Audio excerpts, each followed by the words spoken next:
இது வந்து akin ரோட்வேஸுங்க, ARS வண்டி.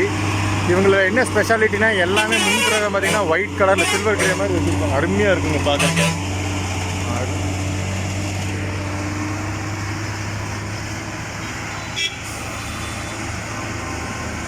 அடா நம்ம அந்த 2K கிட்ட உள்ளே ஏறிட்டாருங்க ஃபே மீடியா புரோக்கர். அந்த வண்டியில் லாரியில் போயிட்டுருக்காரு.